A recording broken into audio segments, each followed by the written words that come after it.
Hello again. Yeah, I hope you're well and you're smelling great, enjoying your favourite fragrances today. And this is what we've got is Dior Homme Parfum 2025 version. So hello everyone again.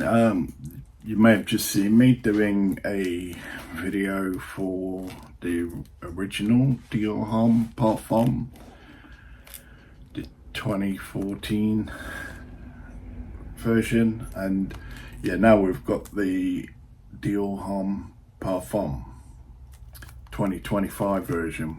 So I bought this back in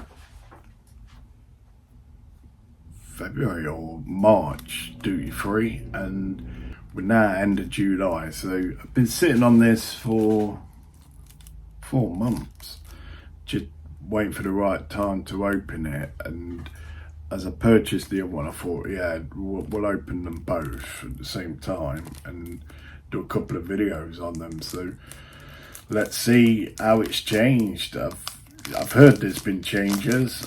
This isn't a blind buy.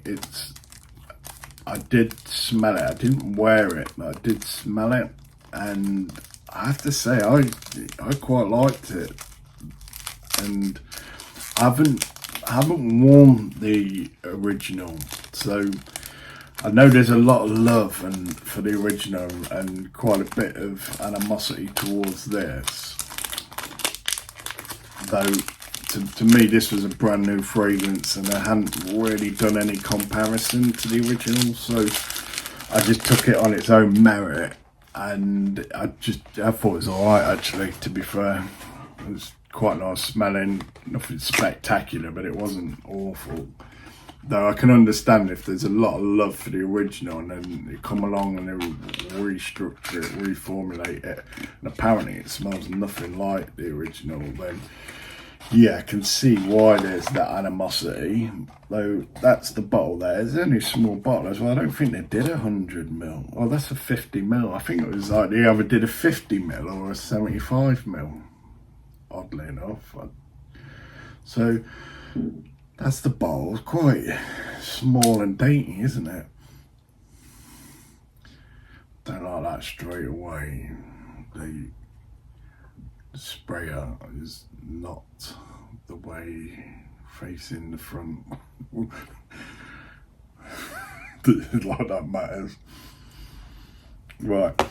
So not smelling anything there. I'm just going to put it on my wrist and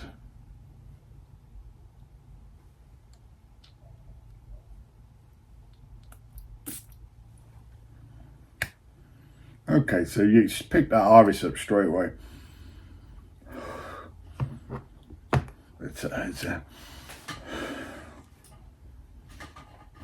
I was quite surprised.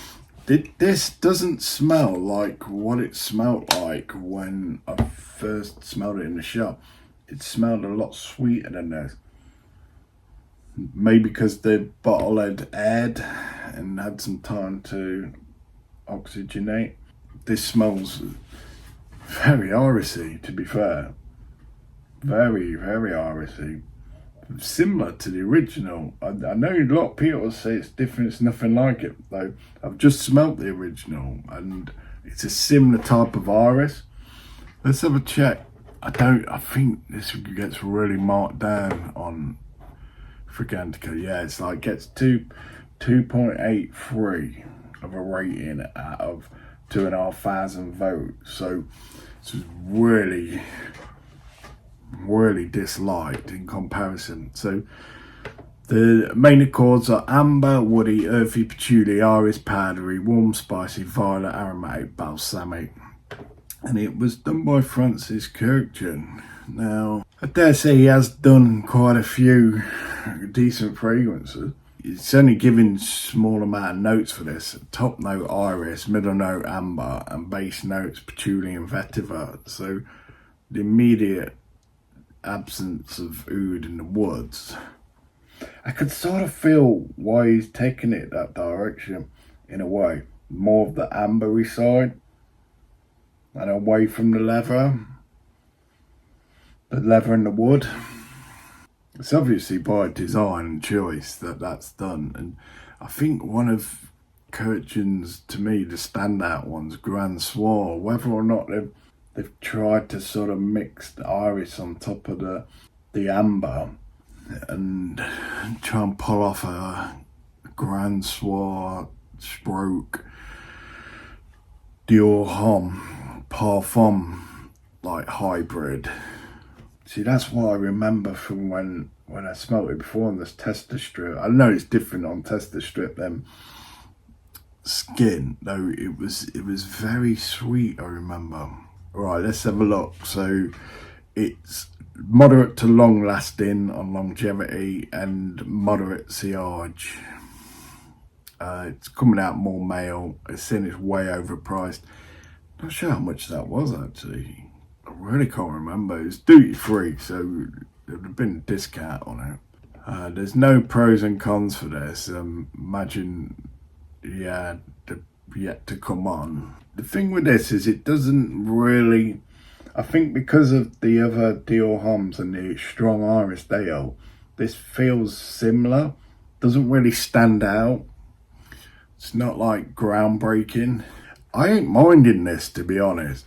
I think one thing about this, what it does feel slightly more sedate than the original, and this probably, not that I'd say it's a warm weather fragrance, though it's probably more wearable in warmer weathers than the original to my mind.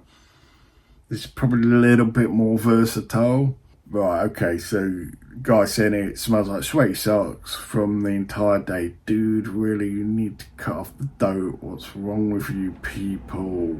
Oh, he was responding to somebody else saying that it doesn't smell like sweaty socks all day. There's no chance of that. It does smell good quality. You know, I can't take that away from it. Disappointment both. No, I'll never pay Dior for this garbage. There's going to be loads of hate for this, loads of it. Just as there was a lot of sad sentiment for the other one being discontinued. It smells like Armani Code Profumo to me, which, to be honest, I actually really like Profumo. It's the only one out of them Armani codes that really stuck out, and I think they discontinued that one as well. You spray your neck and you feel so fucking sexy and happy. Harsh iris in the opening, nauseating to the nose, and that possibly could be because it is quite a strong iris, and it's back to what I was saying with the other one. May take some getting used to that. Now I sort of get a little kick. I get a little iris kick. Now I'm getting used to it, and I get a strong blast of iris. It's like you get a little whoa enjoyment smelling it. The stronger the better. One of the better concoctions out there. This is becoming easily one of my favourite nighttime fragrances. I can't wait to shower and put this on before bed. It's excited to wear this literally every night. It's very well blended. Reminds me of root beer float or cola and vanilla ice cream or something along those lines. I really can't even explain, but it's an amazing fragrance. MFK did his thing. And yeah, it's saying vanilla ice cream, cola and vanilla. And that's what I got out of this sweetness. Sweet. Maybe it's the amber sweetness. I love this version. It's a modern take on the original Dior Homme. Oh no, what in fuck's name have they done to this? I don't really get where those hates come from for such a beautiful scent like this. Why do people keep thinking this flanker must follow the same direction of Parfum OG? Why don't you try to enjoy it as a new scent regardless of its name? Well, I don't really, as I mentioned, I haven't really had much experience with the original. I probably wear this on more occasions than I would the original. And the reason being because I think the original is that classy that it commands those special occasions. This would be a lot more versatile and all-round scent. And I dare say it's less of a beast.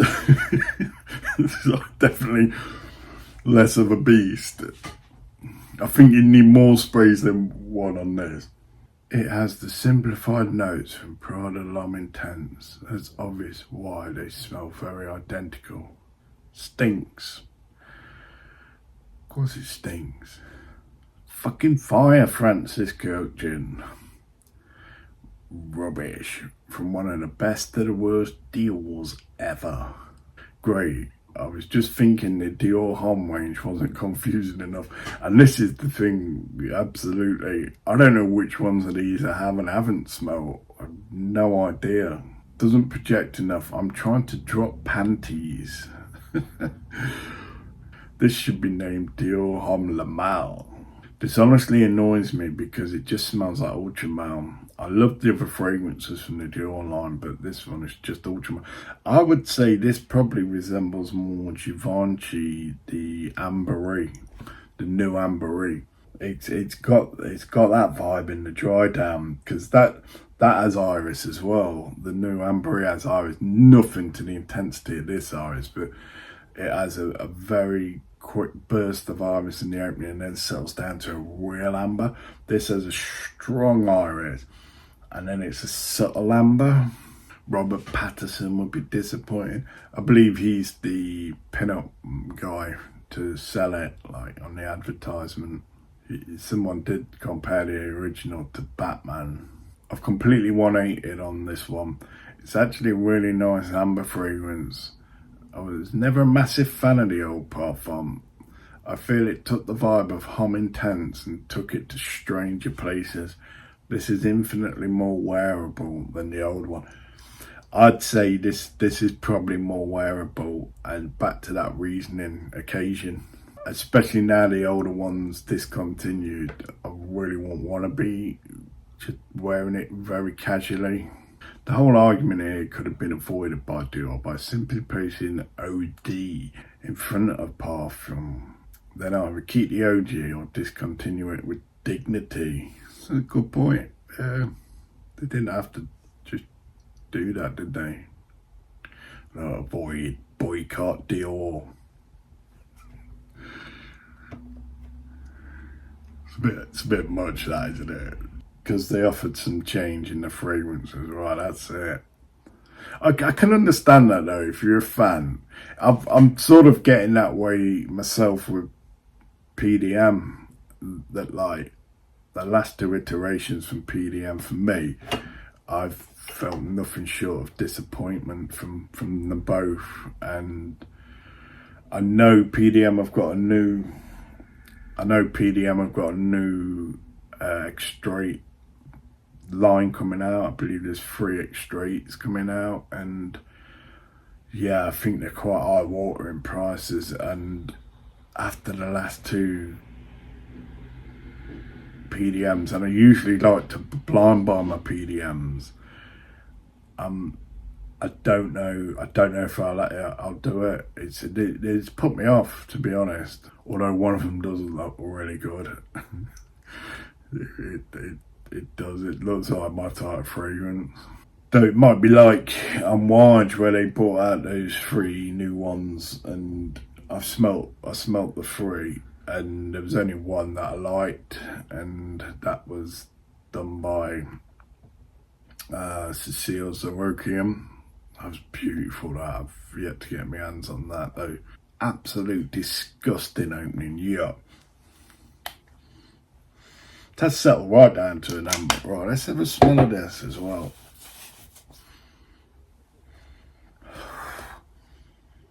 This is the original. I can smell the leather and the oud. Now I'm surprised because I was smelling no oud at all. So it's almost like a vinegary oud. Yeah. Hands down, this is far superior to this. Though this isn't too bad. The only thing with this is it does feel a little bit commercial because of the amber. That wood, that oud, that is That's something right else now. That's totally changed, completely changed from first spraying on to, yeah, this is sweet and amber. It actually feels like a cheap amber now. If I'm honest, it feels like a cheap designer amber. Whereas this, that is absolute.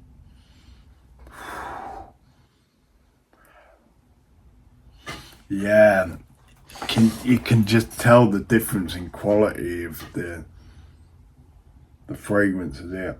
It isn't bad. Don't get me wrong. It's just not there. Sorry. There's something. It's reminding me of something. And I can't put my nose on it.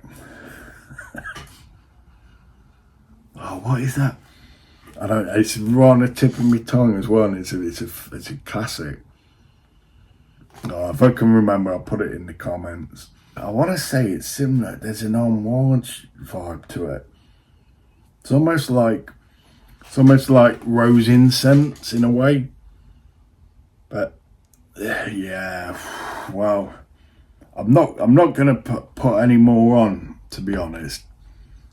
I'm gonna wear these both today. I'm not gonna put any on here. I'm just gonna wear them both on the wrist today and just have a bit of see how they develop over time and that. Though, yeah, that's Dior Homme Parfum 2025, and I don't think it's a disappointment. I think people can understand people's disappointment with it, though. It's not a too shabby fragrance. If I was to say anything, though, it does have the designer vibe. It does have that like cheapness that some designer fragrances can have. Whereas this one, nothing. That smells of pure niche. Especially now. And I'm really trying to place this. I'm getting Xerjoff vibes and all. Yeah. So yeah, that's the Dior line, and yeah, I hope you got something out of it. I think, yeah, killer.